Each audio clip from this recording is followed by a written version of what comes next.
Hello, and welcome to Horns of a Dilemma, the podcast of the Texas National Security Review, TNSR. I'm Doyle Hodges, Executive Editor of TNSR. In the last two episodes of Horns, we heard first a discussion between Professor Jim Goldgeier of American University and the Brookings Institution and Ambassador Alexandra Hall Hall, a former British diplomat, about the connections thematically between Brexit and NATO expansion.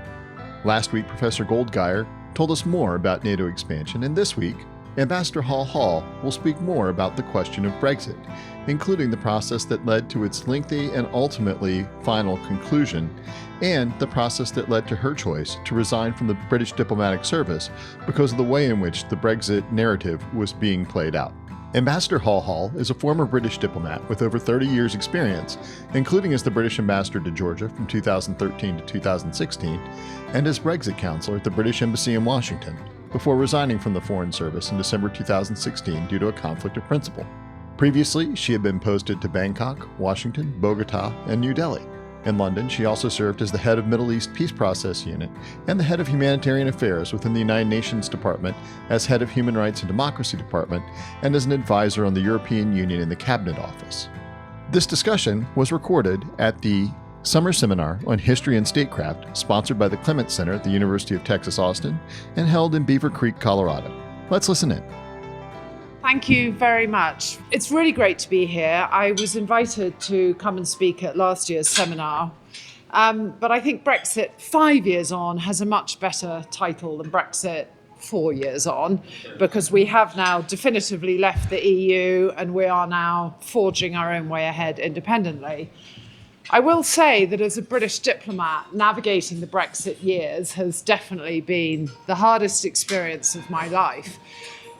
Not least because as a British diplomat, we'd kind of got used to going around the world pontificating and lecturing about what other countries should do. And it was really uncomfortable for the last 5 years to be on the receiving end of, but what the hell's happening in the UK? And what are you doing? And what are you thinking? And so that was a very difficult time. So I also want to make very clear, and I asked Elizabeth if I could see the CVs of the participants, and I nearly bottled and ran and said, I'm not actually sure I'm coming, because I thought I was going to be talking to a group of students, and instead who I'm talking to is a group of experts who have as much, if not more, experience than me in more fields than me. So I am rather intimidated by all of you. But I will speak about what I know and what I have lived through. And that I know what I know, and I'm a practitioner. I'm not an intellectual. As I said, Dan is the intellectual side of my family. But I will talk about what it felt like to be a Brit experiencing Brexit. I'm not going to try and do an exhaustive history of all the reasons why we left the EU. I'm happy to answer questions about that. Nor am I going to go through every twist and turn in the negotiations or every single element of what was in the deal. I just want to try and sort of pull out a few highlights of some of the sort of psychological processes behind how the UK approached the negotiations and what I observed about how the EU observed the negotiations and how that's led to the outcome we have today and what I think that's going to look like. Just to make sure you're all listening because you're having lunch, and to keep this fresh, I will pepper through a few jokes here and there because I am British after all. And no good speech would be without a few jokes. So I will start by framing this with... Actually, before I get into that, I just also want to say, I did say last night that I ended my 33 career over Brexit. So this is a personal issue for me. But I want to be very clear. I did not support Brexit, but I didn't resign because I disagreed with the result of the referendum. I wasn't happy with it. I was completely taken aback by it. At the time, I was ambassador in Georgia, a country that has been desperate to join the EU. And going to tell the Georgian Prime Minister that Britain was leaving a union that his country had been trying to join was not an easy moment. And he poured me a very large glass of Georgian brandy, and we just sort of toasted. And I said, well, maybe we can pass the baton to you and you can take our place. But I never thought about resigning. And a few days after the referendum, I was invited on a panel like this to talk about Brexit. And the interviewer was incredibly hostile. He was a Brit who was ardently in favour of Remain. And he was really, really aggressive. And he said, how can you stand there? How can you do this? What on earth are you doing, staying in your job? Surely you are ashamed and you're a disgrace and you should resign. And I was like, whoa. And luckily the answer came to me. And I said, because I have a job to do.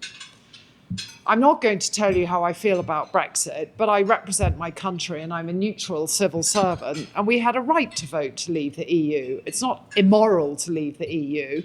It's not criminal to leave the EU. You might agree or disagree with the wisdom of it.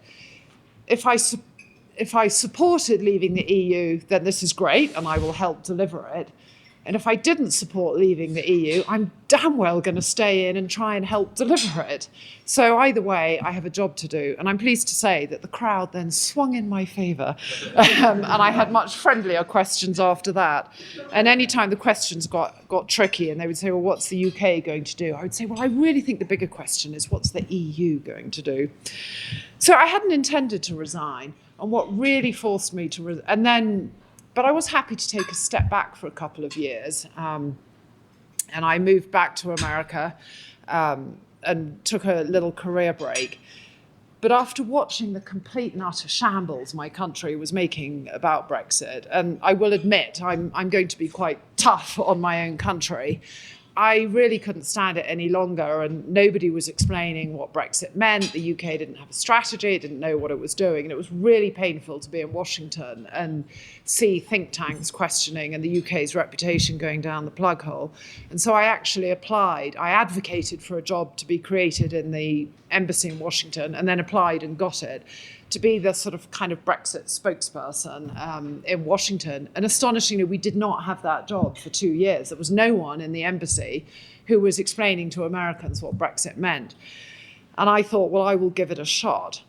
And for a year and a half, I tried to do that and tried to put as good a spin and an optimistic spin and explaining why it was so difficult and doing the best I could with integrity to explain what was going on. And what really forced me to resign was when Boris Johnson became Prime Minister. And what became a difficult discussion, in my view, did become an amoral process in the UK, where all sorts of political norms were trashed. Remainers were trashed as enemies of the people, judges were trashed as traitors, opposition MPs who were trying to contribute to the debate were trashed. Our parliament was prorogued, our Supreme Court was attacked, and at one point it looked like Boris Johnson was willing to break law and take the UK out without a deal. And I took an oath on taking office as a diplomat to honour the Civil Service Code, the core tenet of which is integrity. And it came to a point where I could not do my job with integrity anymore. I could not go up to the Hill and tell congressmen who cared about Northern Ireland that how we were approaching it was fully consistent with preserving stability in Northern Ireland. I could not tell businesses who had invested a lot in the UK that no deal would have no consequences for them. And so I resigned. So this sort of my career is now history, but it does give me a certain freedom to speak out a little bit more. So just to frame this a little bit, I thought of a wonderful anecdote that an American friend of mine who had worked in the Clinton White House told me. I don't know if it's an apocryphal story, but he says it's true. He and a group of national security officials once went to Paris to try and persuade the French of a brilliant scheme they had for some foreign policy initiative in some third country. And the Americans had thought through every conceivable angle and they had answers to all the detailed questions. And they made a really thorough and convincing case for why Paris should support them on this foreign policy initiative. And apparently the French officials sort of shrugged and nodded and went, well, I must admit, this idea sounds very good in practice, but does it work in theory? Which I thought sums up everything about French foreign policy. Now, the reason I gave you the Barnier speech and the David Frost speech to read, and I don't know how many of you had a chance to read that. David Frost was the EU lead negotiator for the UK under Boris Johnson, and Michel Barnier, as I'm sure you know, was the European Commission negotiator. And I think when you look at their two speeches side by side, it tells you everything about sort of how the two sides approach the negotiations, which is the complete reverse of that anecdote. I think David Frost makes quite a good intellectual case for Brexit. It's quite compelling, being a sovereign nation, taking back control, setting our own rules and regulations, forging our way, taking responsibility for our own decisions. And he even argues that, we'd got a little bit too comfortable relying upon the EU and always blaming them. And actually, the UK, as a member of the EU, was often holding back the EU, and our role was always saying no to things. And what was our positive agenda in the EU? And I think he makes not a bad intellectual case. And I've always thought that. But Barnier, by contrast, the Frenchman, makes the pragmatic case. And he says in his speech, but you tell me one single good thing that has resulted as a result of Brexit. What is the UK able to do that's meaningfully resulted in a better outcome than what it had in the EU? And I'm afraid I will put my cards on the table if they weren't pretty obvious by now. I think Barnier makes the point. I think Brexit was a fine idea in theory and a rather bad idea in practice. And what's worse is the way the Brits have implemented it has made a bad idea even worse. So that was the introduction. So I will skip the next bit about why did we leave, because you can ask me about that, and that is history, and I suspect many of you already are familiar with some of the history behind why we left. What I will do, however, is give a quick recap of some of the key events between the referendum in 2016 and our actual departure, which actually only happened fully at the end of December 2020. And the reason I want to give that recap is having lived through it. I mean, COVID has rather obscured, it's driven Brexit from the headlines. There are other issues. Actually, there was Donald Trump that distracted us for a little while. Here's my first joke. In 2016, after the referendum, and everyone was still reeling with the effects of that, and then in November, America, in its wisdom, elected Donald Trump. And there was a meme going around on Twitter with Brits celebrating in the street saying, Brexit, no longer the biggest up of 2016. So, I'm sorry about that. But COVID has really, I think, made us forget just quite how ghastly and awful Brexit was in the first few years. And I mean, just day after day, there were just horror stories in the press. It was mortifying. So in June 2016, we had the referendum. It was a 52 to 48% vote. David Cameron, the Prime Minister, and who in his wisdom had the referendum, resigns and washes his hands of it in Herodian fashion. And Theresa May, after a brief leadership campaign, becomes Prime Minister with the slogan, Brexit means Brexit, and we're going to deliver. In March 2017, she files Article 50 with the EU, which is the formal notification that we intend to take forward Brexit, and it starts the clock ticking on 2 years of negotiations. And this was error number one, because we had no discussion in the UK about what kind of Brexit we wanted. And she filed Article 50 before there was the remotest idea of what kind of Brexit we wanted or what kind of future relationship we wanted. And we then set a clock ticking that was going to work against us. She then, having done this brilliant ploy that she thought would play to the Brexiteer wing of her party, called an election that she promptly lost, therefore wiping out her majority and creating a hung parliament that was dependent on the votes of a unionist party in Northern Ireland. Northern Ireland was already a difficult issue, but this made it an even harder one because Theresa May did not have the votes in Parliament to get a deal through without relying upon her coalition partners. For the rest of 2017 and 2018, Theresa May and her team go into negotiations with Michel Barnier, the Frenchman, and his team. And at the end and there's very little public information about what is going on. But through this time, there is constant pressure on the Brexiteer wing of her party to go for a hard Brexit. And she loses a succession of ministers, including Boris Johnson and David Davis, her first negotiator, Dominic Raab, her second minister for leaving the EU. But by the end of 2008, she and the EU do publish a withdrawal agreement, which the leader of the Northern Ireland Unionist faction immediately says they can't accept.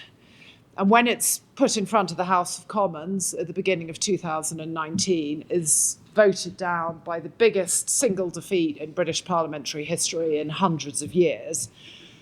And this is where it gets, unbelievably torrid. Through January, February, March, April of 2019, and I think many of you will remember this, there were just a hideous series of parliamentary votes as Theresa May tried desperately to rally support for her withdrawal agreement. And she tries to get extra reassurances from the EU about the implications of various aspects of the withdrawal agreement. And vote after vote, she's defeated. And she even at one point says, I will resign after this and let another prime minister take forward the future negotiations. And she still gets defeated. But at the same time, no other option passes Parliament either. While the Brexit and Theresa May are trying to get a vote through Parliament to leave the EU, on the Remain side, there's a whole rearguard action to say, let's have a second referendum, or let's withdraw Article 50, or let's have a vote on the deal, or let's commit to staying in the customs union. And all of those get defeated as well, because the Brexiteer team is divided, but the Remain wing is also divided between those who want to stay in the EU and think we should have a second referendum, and those who say we should accept the result, but let's just try and go for a soft Brexit. So the UK is in utter turmoil for 6 months. And we run out of time on the 2-year time period. So we then go through a process of asking the EU for more time, which enrages the Brexiteers even more. But the EU keeps on giving us further extensions. And as we are still in the EU in June 2019, we have to run the European Parliament elections, and the Tories come last in that. I think they win 8 seats, and UKIP, the UK Independence Party, comes first, which tells you quite a lot about how sentiment in the UK, even amongst those who didn't support the referendum, there was a growing momentum of just get this damn thing done. Theresa May resigns over that. And in August 2019, Boris Johnson becomes Prime Minister and appoints a new negotiating team. And at this point, there is a shift in the dynamic. While I've made clear that I was sort of unhappy about how he approached some of the negotiations, and I'm very unhappy about how he treated people in the UK who preferred a softer exit, the one advantage that Boris Johnson brought to the team was he was very, very clear with David Frost about some of the minimum red lines that we did want in the EU deal. And actually, I would say Barnier found it easier to negotiate with Boris Johnson and David Frost because he had a much clearer stance and his negotiator was much clearer. And I will come back to that a little bit more to explain why it was clearer. And Boris Johnson does, after endless wriggling and contortions, he finally accepts that he also has to take into account the problem in Northern Ireland, which I will also explain, and does agree a Northern Ireland protocol which breaks the impasse, which allows a withdrawal agreement to be signed. And eventually, after calling a general election, which he wins with a 80-seat majority, the final withdrawal agreement does pass Parliament at the end of 2020. And the UK leaves the EU but then enters a period of a transition period for a year during which we negotiate the future relationship. We leave the EU, but we sort of continue as a sort of holding pattern until we've established the new relationship. And there's a year to negotiate that new relationship. And it's not straightforward because then COVID happens, so it's hard for the negotiators to meet in face-to-face. And at several times, the EU and many others wonder why the UK doesn't take advantage of the ability to ask for more time. But the UK is adamant, we are not going to ask for more time. We're going to get this done in a year. And they succeed in getting it done in a year. It's fraught, it goes to the wire. It looks for a couple of times like there won't be a deal and the UK will still be going over a cliff and leaving without a deal. But again, at the last minute, a deal is cut, and that also passes the House of Commons and is ratified by the EU. So by the beginning of the end of December 2020, so it really was only 6 months ago, we are fully, completely out of the EU, and our new relationship with the EU begins.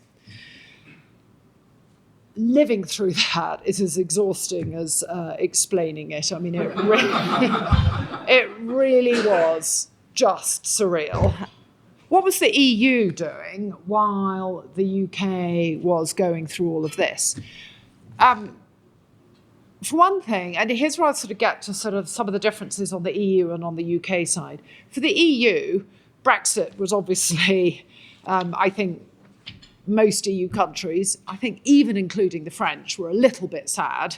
And for a long time, I think there were some in the EU who were sort of more in sorrow than in anger, and a sort of a lingering hope that maybe with time the UK might change its mind. But just in case we didn't, the EU did its homework. And when Theresa May filed Article 50, 10 months after the referendum, the EU had been using that time very effectively to think through the implications and the consequences of what the UK leaving the EU might mean. And the EU was very, very clear about its macro goals. And I think, and I know there are Europeans here, including Italians, congratulations on the Euros, by the way, maybe the World Cup. Oh, no, it's okay. It's okay. I live in America now. We play baseball and my kids play football, the one where you throw it instead of kick it. So it's fine. So I think the EU, its biggest worry at the time of the referendum was that other countries would follow suit, that this would lead to Grexit, or I'm not going to go through all the acronyms, but that maybe Marine Le Pen, and maybe this would feed anti-EU feeling across the rest of the EU. So the EU was absolutely clear that the real focus must be on making sure, first of all, that even if the UK was not going to be punished, and they were very careful in their narrative to say they weren't looking to punish the UK mustn't have a better deal outside the EU than it could have in it. And there was certainly going to be none of this, have your cake and eat it. Though I do notice there is some cake over there if you're peckish. So the UK could not get a better deal. It was also clear about its red lines as well. And one of the canniest things that the EU did, which outfoxed us, is they were very clear that they would not start talking about the future relationship, which is what the UK wanted to do. What's the future relationship going to be, until we'd settled the divorce terms, paid our bills. For the EU, it was making sure there was an adequate financial settlement, that all the financial commitments the UK had entered into, some of which extended into the future, we would honour even if we were leaving. Secondly, that citizens who, based on freedom of movement, had made the decision to live in the UK didn't suddenly lose all their rights, but on a reciprocal basis, so that UK citizens who lived in the EU would also not suddenly be kicked out and become non-persons. Integrity of the single market, ensuring there was a level playing field. There were some Brexiteers who talked about once we were out of the EU, we'd be free to make our own regulations, we'd become Singapore on the Thames. And I think there were some EU countries who were very worried that the British would undercut them and sort of abandon a lot of environmental or social or worker standards. And we would be a huge, big economy undercutting the EU. So establishing a level playing field and preserving the integrity of the single market. And then also, I would argue, more than the Brits at the beginning, though obviously we didn't say this in public, the EU was very clear about not letting this disrupt the stability in Ireland. And I think that was largely due to the effectiveness of Irish diplomats who were very effective in making the EU understand the fragility of the situation in Ireland and the potential impact on Ireland if a hard border was recreated across Northern Ireland and the Republic of Ireland. And that led on to my third point, which is the EU was united. It also made the decision. It felt that the UK would probably try and pick off individual countries, that we would try and sort of suck up to the Baltics on security issues and the Germans on economic issues, and we would try and cut side deals and sort of use our formidable diplomatic network to turn the EU into bickering against each other, and that they would be divided while we would be speaking with one voice. And the EU very cleverly and I think impressively stayed united throughout the process. They did have different interests, the different EU countries, but they delegated the negotiating to Michel Barnier and his team. Barnier was extremely good about consulting the European Parliament and businesses and keeping in touch with all the key players. And any time British diplomats tried to go to capitals, we were told, sorry, you have to go through the Commission. You have to go through the Commission. And it drove us nuts, but there was not a break in that solidarity. And that really, really, I think, helped Ireland. And it also shored up EU unity overall, while there had been this initial worry that other countries might follow suit. As EU countries observed the omni-shambles in the UK, I think it actually dissipated some of the Euroscepticism across the rest of Europe, and it reminded people of why they were still in the EU. And just overall, the EU was disciplined, better prepared, and more strategic in its approach. And what's really amazing to me in hindsight is another thing, is the EU, I think, really worried that the UK, with its famous Rolls-Royce civil service, we were going to be this formidable negotiating machine. And having launched Brexit, we must have some Machiavellian plan, up our sleeves. And sort of, I think it was a little bit of a shock to everyone. Sort of, we had no plan, and it was the EU that had the plan, and it was the UK that was rather falling apart. So what was going on the UK side, and why did the UK find it so difficult? And I will just say we were the polar opposite of the EU. Another joke: how many Brexiteers does it take to change a light bulb? One to promise a brighter future, and the rest to screw it up. Because if the EU was united and disciplined, the UK, we were unprepared. We had voted to leave the EU, but with absolutely no discussion about what that meant in practice, what kind of future relationship we wanted with the EU, and what Brexit would mean in practice. And so determined were we to be unprepared that David Cameron had actually banned civil servants from preparing option papers, so that as soon as the result was known, there would be a brand of options explaining the implications. But David Cameron said, no, that's a hostage to fortune, and I won the Scottish referendum and I'll win this one. So we were completely unprepared. To the extent that there is a hideous image burned on my mind of when the negotiations actually began. And our minister for exiting the EU was David Davis. And he arrived in Brussels, and there was sort of shaking hands. And Michel Barnier and his team set out with dossiers this thick. And David Davis walked in, and he didn't have a single bit of paper in front of him. He had nothing. And that first session lasted 15 minutes. They shook hands, took photos, and that was it. I mean, it's just a sign of how cavalier the UK side was. Secondly, as I've intimated already, the UK, while the EU, who we had hoped to divide, actually stayed rather united, the UK was hideously divided. And it wasn't just between Remainers and Leavers, reflecting the fact it was a fairly close result. The Brexiteers were divided because you had people who had voted for Brexit. It's a little bit unkind of me, but the more sort of traditionalist, we want to take back control and we don't want all these foreigners here and we're British and we just want to sort of be our own little island. There was a sort of a kind of an insular form of Brexit. But there were also those who were the sort of global Brexiteers saying we want to leave the EU to sort of go out on the bigger world and forge relationships beyond the EU. And so there was a sort of a disagreement and a tension on the Brexiteer side.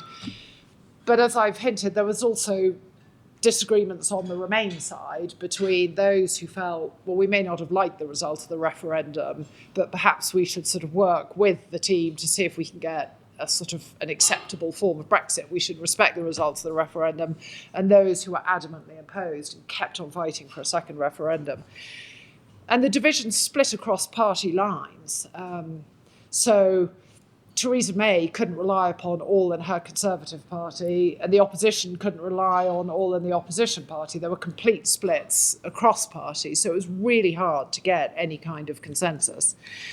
Thirdly, there was absolute sheer ignorance about the EU, especially amongst Brexiteers, who just had never understood much of how the EU worked, didn't really understand the difference between a customs union or a single market, were very focused on having a free trade agreement with the EU with no tariffs and quotas, and really just have never got their head around non-tariff barriers, customs and rule of order, rules of origin rules and all the other, or services industry.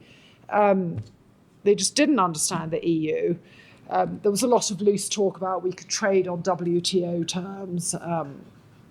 And it's not surprising they were so ignorant because they'd been fed a diet of ridiculous stories about the EU by the British Eurosceptic press, funded by a certain Rupert Murdoch, and one of whose most noted journalists was a Boris Johnson, who lived in the EU and traded in sending nonsense back to the UK that the EU was going to ban bendy bananas or get rid of the British pint. And, you know, there was a huge market. I mean, Jim was talking about clickbait. Stories bashing the EU was clickbait in the UK. And then misguided, I would say just sheer arrogance, unfortunately, I think, played into it. Brexiteers thought the EU needs us more than we need them. Fog in Channel, Europe cut off. I mean, Brexiteers always assumed that because our biggest trading partner was the EU, likewise, the EU would not want to lose one of its biggest trading partners, and that we would pick off German car makers, and that German car makers would eventually persuade Angela Merkel to give us what we wanted. And a lot of Brexiteers never really understood the political mission of the EU, actually that the EU was sad we were leaving, but even at an economic cost, preserving the integrity of the EU was the most important thing. And Brexiteers never understood that, so there was a kind of an arrogance there. But finally, last 2 points. I mean, it's genuinely hard. Someone quipped that Brexit was like trying to take the UK egg out of an EU omelette. I mean, after 45 years, we were so scrambled together. I mean, it was just genuinely and intrinsically difficult. And we were unlucky because we had the Irish issue, and no genius on this planet can resolve the tension of how to resolve this issue in Northern Ireland. I think almost any other country in the EU, except obviously the Republic of Ireland, almost any other country could have led the EU, could have left the EU without the conniptions for the UK because of the Northern Ireland problem, which is that if you want to leave the customs union and the single market and have an independent trading policy, by definition, you're setting up a border between you and the rest of the EU. And if you can't have that on the island of Ireland, because due to the peace process, there can't be a hard border in Ireland, the only other logical place is in the Irish Sea. Or you stay in the customs union and the single market. And for hard Brexiteers, staying in the customs union and the single market was anathema. It defeated the whole purpose. But for a committed union politician, and for the Irish unionists, having a border in the Irish Sea, sort of semi-detaching Northern Ireland from the rest of the UK, was also impossible. So this Northern Ireland trilemma was a really, it was just genuinely difficult. Theresa May tried valiantly. I mean, I think she was a very poor politician, but she was a responsible leader, and she tried very valiantly to bridge the gap between Leavers and Remainers, hard and soft Brexiteers. And though I don't think she explained the process well, she didn't navigate the process well, she'd never consult. There was a chance to consult opposition and business and bring all the constituent parts of the union into a much better discussion of what Brexit might mean. Instead, she sort of bandied around this Brexit means Brexit. She did try and negotiate a deal that sort of offered something for everybody, but I like to say it was like the Goldilocks deal. For hard Brexiteers, her deal offered too many compromises. I mean, the deal she negotiated effectively would have kept the UK in the single market and the customs union. And so for hard Brexiteers, that was obviously not going to be enough. And for soft Brexiteers, they were still hoping some way would be found not to leave the EU at all. And she just couldn't get her deal agreed. Boris Johnson, as I said, when he came in, he had a much clearer vision. We are out, and we're not going to have the ECJ, we're not going to have freedom of movement, we are going to have an independent trade policy. That means we have to leave the customs union and the single market. We have to be free to set our own rules. So it was much clearer. And I think that is why, in the end, he was able to get a deal done, because he was clearer about it. But he signed up to the Northern Ireland Protocol, and here is where, did he sign up to a Northern Ireland Protocol that effectively keeps Northern Ireland in the EU customs and single market? Did he sign up to it not fully understanding the consequences, despite the fact we all briefed him about it, or did he sign up to it never fully intending to respect it because his priority was getting Brexit done? You can draw your own conclusions. But he did get a deal done, and we left the EU. So where are we now? So we have a deal. I think the deal meets everybody's minimum red lines. But reflecting how I think each side has approached the negotiations, I think the EU comfortably achieved its red lines, whereas the consequences of what the UK has negotiated are really only just beginning to sink in on the UK side. The costs and consequences of Brexit were also very much obscured by COVID. I mean, has trade fallen because COVID, and movement stopped because of COVID? So the real consequences, I think, are really only just beginning to come clear. But the EU did get a financial settlement. It did preserve the integrity of the single market. It did prevent, huge momentum towards other countries leaving the EU. It did get a deal protecting citizens' rights. And it did negotiate a deal that allows for continued free trade between the UK and the EU with no tariffs and quotas, but not on services. And this works well to the EU's advantage, because for the EU, the balance of trade advantage is on goods. For the UK, it's in services. And the UK traded services for goods. So the EU, I think, did achieve its minimum red lines. On the UK side, another joke. Have you ever heard about the Brexit diet? It's the quickest way to lose pounds. We did achieve our main goal. We're out of the EU. I think it was a EU diplomat or minister, I can't remember which, at one point during all the difficult processes, he said, I just can't understand you Brits, here you are leaving the EU. You were in, but had opt-outs of various things. And now you're out, but saying you want to opt in to various things. To which I would say that's exactly the point. If you are a Brexiteer, that is exactly the point. We wanted the default to be that we're out, but then have the opportunity to cooperate where we see mutual advantage. But I would argue that what we've actually secured, we secured what Boris Johnson and his team said they wanted, which, remember, is only 52% of the country said they wanted, and of those, not all of them envisaged the kind of Brexit we're getting now. It cuts both ways. We did end freedom of movement, and it's only now dawning, astonishingly, because you see it on Twitter, oi, they're making me wait in the longer queue on visas. And it's like, I mean, it is mind-blowing. The number of people say, I voted for Brexit, but I didn't think I'd get my passport checked. I mean, oh, God. So freedom of movement. Yes, we've been able to stop automatic freedom of movement into the UK, but we no longer have freedom of movement into the EU. And all those lovely holidays that we used to take and study tours and living and working, we can no longer do. Also, because it's so much harder to get in and out, we are now running seriously short of EU workers in the UK, and farms are complaining they don't have crop pickers. Road haulage associations are saying they don't have enough drivers now. And the gall of some of the Brexiteer papers, the Daily Mail had a headline saying, those pesky EU, now they're stealing our workers. And it's, I mean, it really beggars belief. So we're out of many EU programmes and agencies. We chose not to cooperate with Erasmus, Horizon, Galileo. We're out of the fisheries policy. We're out of the agricultural policy.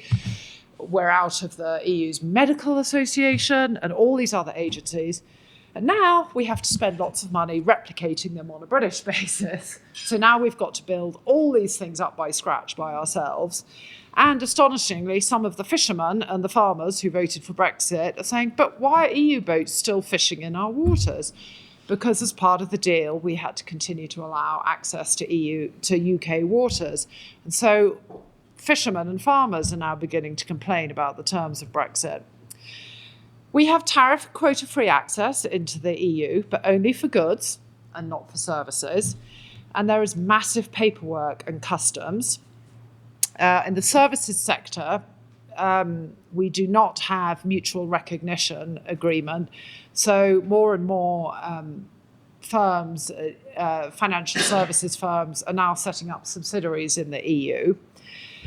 And for those who are trading into the EU, the paperwork and customs, the extra bureaucracy is finally beginning to sink home. Apparently, according to the Centre of European Reform, 17% of companies which used to trade with the EU have now stopped.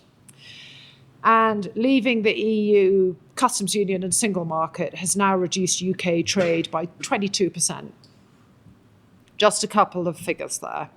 And a recent opinion poll surveying different sectors of the economy, a majority of those surveyed in every sector of the economy have said Brexit's had a negative impact on them. In theory, we won our sovereign right to diverge from the EU rules and regulations. But if we do, we'll lose some of that quota-free access into the EU. So we have won our sovereignty, but it's at a cost. It's a notional sovereignty. We no longer have to take rulings from the European Court of Justice, but because we have opted out of ECJ oversight, it limits what we can do on data protection and exchange of information, which limits the amount of justice and home affairs and police and criminal cooperation we can do. We decided not to cooperate, set up structured cooperation on foreign and security policy. So while we can and do cooperate with the EU on ad hoc issues like Belarus, we are excluded from strategic EU dialogues on foreign policy. And for example, we don't take part in the new dialogues that have been set up between the US and the EU on China and on Russia. We have generated tension in the United Kingdom with the Scots threatening a second referendum. They did not vote to leave the EU. We have avoided a hard border in Ireland, but at the cost of creating an effective border in the Irish Sea. And as some of you may now have seen, the penny is beginning to drop that is actually affecting trade across the Irish Sea, and it is destabilising Irish politics. So we have destabilised the situation in Northern Ireland. And we've damaged our international reputation because the UK's threats to unilaterally violate the terms of the Northern Ireland Protocol or unilaterally to violate some terms of the withdrawal agreement actually have had implications internationally. And we have had people commenting on it, not least President Biden, who said if you violate the terms of the Northern Ireland Protocol, there is no chance of a UK-US deal. And it's not just a UK-US trade deal, and it's not just here. New Zealand, the New Zealand Foreign Minister last week said there's also no chance of us supporting you joining this, I can never get the acronym right, the CPTPP, which is one of the aspirations of the UK, unless you respect the rule of law implicitly, unless you uphold the protocol. So I would argue that not much has gone right. Where does that leave us looking ahead? Opinion polls suggest the UK is still very divided. Those who favoured Remain and those who favoured Leave, there is still an element of distrust. I mean, astonishing though it is, my family is divided on this issue, and it has led to some permanent splits in my own family over Leave and Remain. Interest in Brexit has gone down. I mean, COVID, the NHS, the economy have taken precedence, but simmering below it all, some of the impacts of Brexit are being seen. Where those are becoming visible, astonishingly, the Brexiteers are still blaming the EU for this. It's because the EU is punishing us. It's because the EU is interpreting things in a purist way. The EU is stealing our workers. The EU imposed this deal on us. It's like, no, it isn't. The EU didn't want us to leave. This is the kind of Brexit that we chose. The Brexiteers still don't own what they created.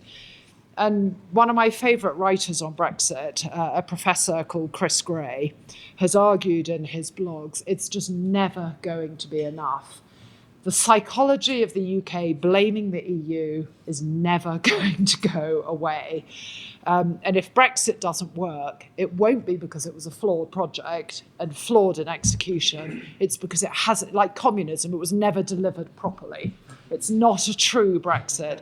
So they will always be able to play to that wing. So on the other hand, and I will stop here because I know I've talked a lot, but I hope I've kept your interest. On the other hand, I will acknowledge it is early days. As I said, it was always going to be incredibly difficult. The UK did exist outside the EU for a long time before we joined the EU. It's not impossible. I think there has been pragmatic cooperation with the EU in certain ways. I mean, there is a desire on both sides to try and make what we've agreed work. And once some of the sort of imminent tensions around Brexit diminish, if they do, I think there is scope for more pragmatic cooperation in more areas. The row over the Northern Ireland Protocol is the biggest immediate challenge, and I think that is something to be very worried about. And it did overshadow the G7 summit, but it didn't derail the G7 summit. It took up a lot of publicity, but it didn't stop the G7 agreeing cooperation in other areas. So I think we're at a sort of fork. It's possible, if the Northern Ireland Protocol goes wrong, I see us going down a very dark tunnel, and I do see this dangerous Brexiteer nationalist sentiment growing and this continued tendency to blame the EU. And if that gains currency, I think we're entering into quite a difficult phase. But there is another path out there. Boris Johnson hopefully will not be Prime Minister forever. there is scope for it to go back into a more normal way. So we will see. And thank you for listening.